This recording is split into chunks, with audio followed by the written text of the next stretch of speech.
Hello नमस्कार दोस्तों। आप सभी का स्वागत है हमारे यूट्यूब चैनल पे।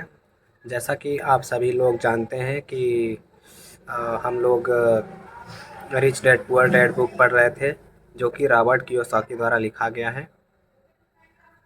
तो उस बुक को हमने थोड़ा सा पढ़ लिया था, अब उसके आगे पढ़ना है। तो हम लोग देखते हैं कि यह भी मतलब कि हम लोग कहाँ तक पढ़े हैं कहाँ तक नहीं, उसके बाद आगे उसके पढ़ना हम लोग चालू करते हैं।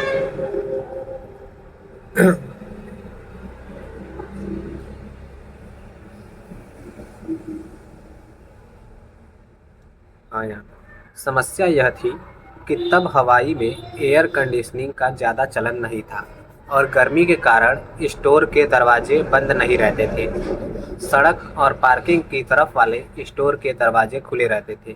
जब भी कोई कार पास से गुजरती थी या पार्किंग में आकर खड़ी होती थी, तो हर बार धूल का गुब्बारा उठता था और स्टोर में घुसकर डिब्बों पर बैठ जाता था। हम जानते थे कि जब तक एयर कंडीशनिंग नहीं आएगा, तब तक हमारे पास नौकरी रहेगी। 3 सप्ताह तक माइक और मिसिज मार्टिन के पास जाते रहे तथा 3 घंटे तक काम करते रहे। दोपहर तक हमारा काम खत्म हो जाता था और वे हमारे हाथ में 3 छोटे सिक्के थमा देती थी। देखिए, 1950 के दशक के बीच 9 साल की उम्र में भी 30 सेंट कमाने में कोई खास खुशी नहीं होती थी। तब कॉमिक्स बुक 10 सेंट में आती थी, इसलिए मैं अपना पैसा आमतौर पर कॉमिक्स बुक पर खर्च करता था और फिर घर चला जाता था। चौथे सप्ताह के बुधवार तक मैं यह काम छोड़ने का मन बना चुका था। मैं काम करने के लिए सिर्फ इसलिए तैयार हुआ था क्योंकि मैं माइक के डैडी से पैसा बनाना सीखना चाहता था और अब मैं 1 घंटे में 10 सेंट की गुलामी कर रहा था। उससे भी बढ़कर उस पहले शनिवार के बाद मैंने माइक के डैडी को देखा तक नहीं था। मैं काम छोड़ रहा हूँ, मैंने लंच के समय माइक को बताया। स्कूल नीरस था और अब मेरे पास शनिवार भी नहीं थे जिनकी मैं राह देख सकूं। लेकिन यह 30 सेंट थे जिनकी वजह से मेरा दिमाग खराब हो गया था। इस बार माइक मुस्कुराया। तुम किस बात पर हंस रहे हो? मैंने गुस्से और कुंठा में पूछा। डैडी ने कहा था कि ऐसा ही होगा।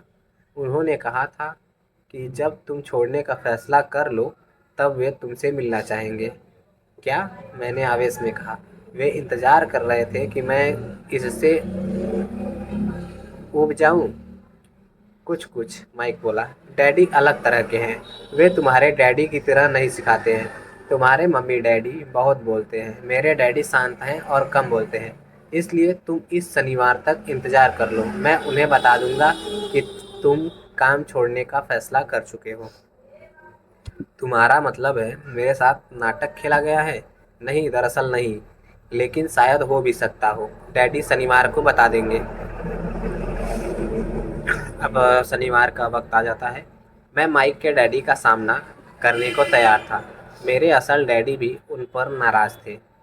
मेरे असल डैडी डैडी जिन्हें मैं गरीब डैडी कहता हूँ, सोचते थे कि अमीर डैडी बाल श्रम कानूनों का उल्लंघन कर रहे थे और उनकी जांच होनी चाहिए।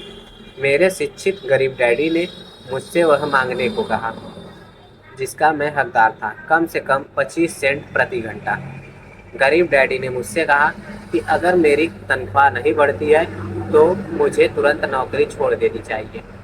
वैसे भी तुम्हें उस घटिया नौकरी की ज़रूरत नहीं है, मेरे गरीब डैडी ने तैस में कहा।